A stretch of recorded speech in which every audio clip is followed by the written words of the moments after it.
हर हर महादेव। प्रदोष के समय पर उससे पहले लक्ष्मी और दरिद्रता फिर भ्रमण पे निकलती है।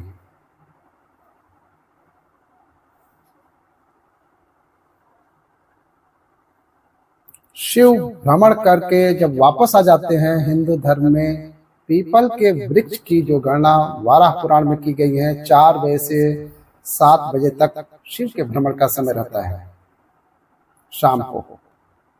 तो 7 बजे से लेकर फिर रात्रि 9 बजे तक लक्ष्मी और दरिद्रता फिर भ्रमण पे जाती है।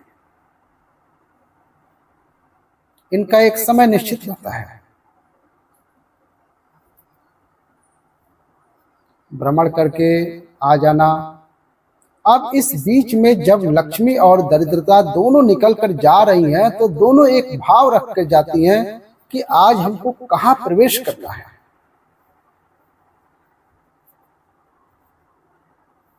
आज हमें किस जगह पर प्रवेश करना है, आज हमें कहाँ पहुंचना है, किस जगह पे जाना है हमें। और जिस नगर में जिस मार्ग से लक्ष्मी और दरिद्रता निकल करके जाती हैं, इन दोनों का जब निकलना होता है, इनको स्थान दिया गया है जहां पर स्वच्छता हो, घर के दरवाजे पर रंगोली डली हुई हो, द्वार पर जल छीटा गया हो। महाराज, उस द्वार पर लक्ष्मी प्रवेश करती है तो दरिद्रता भी जाने लगती है अंदर।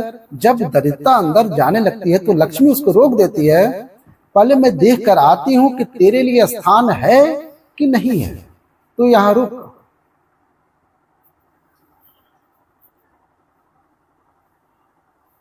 कुछ देर तक दरिद्रता बाहर खड़ी रहती है और लक्ष्मी जी की बड़ी बहन है दरिद्रता बार बार अंदर जाने का प्रयास करती है। तो लक्ष्मी जी कहती हैं, दीदी तुम इतनी बड़ी होकर तुझे मालूम है तेरा सम्मान होना चाहिए, आदर होना चाहिए, तू अंदर चली जा, तेरा सम्मान ना हो तो कितना बुरा लगेगा, इसलिए तू बाहर खड़ी रह, मैं अभी आई। लक्ष्मी अंदर जाती हैं। जब लक्ष्मी जी भ्रमण कर लेती हैं, अंदर प्रवेश कर करके आती हैं और प्रवेश करके आती हैं तो दरिद्रता पूछती है, चले अंदर? तो लक्ष्मी जी कहती हैं, तुझे मालूम नहीं है दीदी कि जिस घर में मैं प्रवेश कर जाती हूँ उस घर में फिर दरिद्रता नहीं जा सकती है, क्योंकि ये तेरा वचन था, ये तेरा वचन था। अपन दोनों का जब मंगल विवाह हुआ था, मेरा विवाह जब नारायण के साथ हुआ था और तुम्हारा विवाह जब दुसा मुनि के साथ हुआ था, दरिद्रता का विवाह दुसा मुनि के साथ हुआ था। जब अपना दोनों का विवाह हुआ था तो अपन दोनों ने एक वादा करा था कि जिस घर में लक्ष्मी प्रवेश कर जाएगी उस घर में दरिद्रता नहीं जाएगी उस दिन, और जिस घर में दरिद्रता प्रवेश कर जाएगी उस घर में फिर लक्ष्मी नहीं जाएगी। और जब मैं अंदर देख कर आ गई हूं तो तू अंदर नहीं जा सकती है, अर्थात लक्ष्मी के चरण जिस घर में पड़ गए उस घर में दरिद्रता नहीं जा सकती है। चलते चलते दरिद्रता ने कहा, लक्ष्मी जी उसको लेकर गई। एक दरवाजे पर जल नहीं छीटा गया था, लक्ष्मी जी ने देखा रंगोली भी नहीं बनी हुई, इसका द्वार साफ नहीं हुआ है, इसके द्वार पर दीप नहीं है, इसके द्वार पर कलश नहीं है, इसके दरवाजे पर ढेर सारा कूड़ा कचरा पड़ा हुआ है, कोई श्वान कुत्ता कोई गंदगी करके भी चला गया है दरवाजे पर, कहीं बिल्ली ने गंदगी कर रखी हो, कहीं जीवों ने कुछ गंदा गिरा रखा हो। तो फिर लक्ष्मी जी कहती हैं, दीदी अब मैं होकर आ गई, अब तू जा, यहां तू होकर आ। दरिद्रता प्रवेश करती है तो अंदर जाकर क्या देखती है दरिद्रता, कि इतने सुबह से मैं घूम रही हूँ लोगों के दरवाजे पे, ये तो सभी चादर तान कर चकाचक खर्राटे मार के सो रहे हैं। तो दरिद्रता कहती है, तुम्हारा भाग्य ही बेकार है, मैं क्या करूं, तुम ऐसे ही सोते रहो। और दरिद्रता गुस्से में बाहर निकल कर आती है और लक्ष्मी से कहती है, लक्ष्मी तू इस घर में जाना भी मत। तो लक्ष्मी कहती है दरिद्रता से, दीदी मैं तेरा बात नहीं मानूंगी, मैं तेरी बात क्यों नहीं मानूंगी, बिल्कुल नहीं जाऊंगी इसके घर में, तू चिंता मत कर। चल आगे चलते हैं, फिर आगे बढ़ते हैं। ये लक्ष्मी और दरिद्रता का प्रवेश है।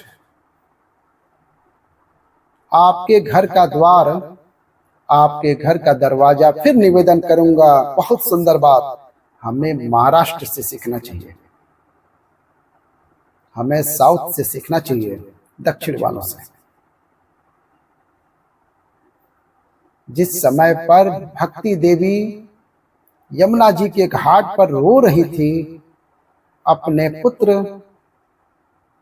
ज्ञान और वैराग्य को गोदी में लेकर, उस समय देव ऋषि नारद ने प्रश्न किया था कि तुम कहां पर पोषित हुई हो, तुम्हें ऊर्जा कहां से प्राप्त हो रही है? कहा, मैं तो गुजरात से चली हूं। और वहां से चलते चलते भक्ति देवी कहती हैं, मैं बहुत दुखी होकर, बूढ़ी होकर, द्रवित होकर, बड़े दुख में वहां से चलते चलते जब मैं महाराष्ट्र में पहुंची तो वहां जाकर मैंने देखा कि वहां पर लोग हर पल हर घड़ी ब्रह्म मुहूर्त में उठकर स्मरण करते हैं, नाम जाप करते हैं और दरवाजे पर जल छींट कर रंगोली डालते हैं। तो कह रही है, वहां पर मैं थोड़ी अवस्थावान होने लगी, मुझे अच्छा लगने लगा। फिर जब मैं और आगे बढ़ी, दक्षिण में जब मैं पहुंची, वहां पर जाकर मैंने देखा कि सुबह से मंगलाचरण, मंगला स्रोत और वेदों की ध्वनि हो रही है। वहां पर मैं और आनंदित हो गई। मैं कुछ चीजें महाराष्ट्र से हमें सीखना चाहिए कि वहां पे रहने वाले लोग जो भक्त हैं, जो वहां के भक्त होते हैं, वैष्णव धर्म के जो भक्त होते हैं, उनका नियम है सुबह के समय घर में पानी है कि नहीं है, पर जब भी वो घर का दरवाजा के बाहर थोड़ा ना थोड़ा पानी तो छींट ही देते हैं। और छींटने के बाद फिर वहां पर अपने यहाँ तो दिवाली पर रंगोली बनती है जी, वहां पर रोज ही रंगोली बन जाती है। कभी हो सकता है परमात्मा राह भूलकर हमारे घर में प्रवेश कर जाए, इसलिए वहां प्रतिदिन रंगोली बनती है, प्रतिदिन।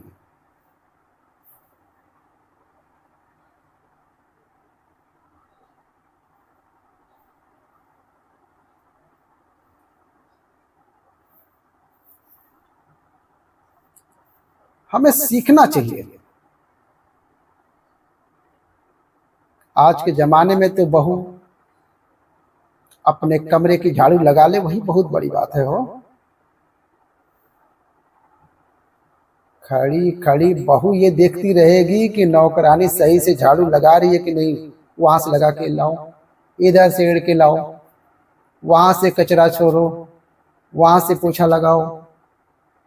आदेश देती है नौकरानी को, खड़ी रहेगी, उंगली से बताती रहेगी, पर इतना नहीं बनेगा कि सेविका से, नौकरानी से, दासी से कह दे कि तू मम्मी पापा के कमरे की लगा ले, मैं मेरे कमरे की लगा लूंगी, तू जा उधर। दया का भाव होता तो उसके भी मन में आता कि मेरी बड़ी सेठानी तो अपनी जगह पर है, छोटी सेठानी की तो बड़ी की भी बड़ी है जो मुझ पे करुणा करती है, पर बड़ी तो कहे कि बेटा रहने दे, तू जा भाभी कमरे में देख ले। उसके बच्चों का ध्यान रहता है, जाओ तू उधर लगा ले, माँ उधर भेज रही है।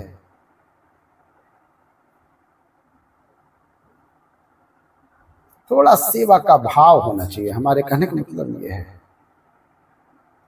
और एक निवेदन तो हमेशा करेंगे, आज भी करेंगे, पूरे घर की सफाई करवाओ, पूरे घर में तुम पोछा झाड़ू जो चाहे करवाओ, मना नहीं है।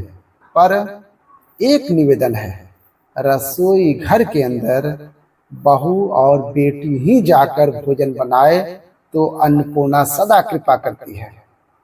बहू और बेटी।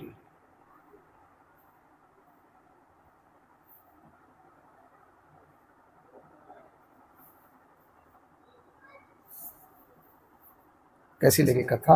अच्छी लगे तो प्यारा सा लाइक कीजिएगा, और ऐसे ही ज्ञानवर्धक कथा सुनने के लिए हमारे चैनल को सब्सक्राइब करके बेल आइकन दबा दीजिएगा, और कमेंट में जय माता लक्ष्मी जरूर लिखेंगे। इसी के साथ वीडियो का अंत करते हैं। हर हर महादेव।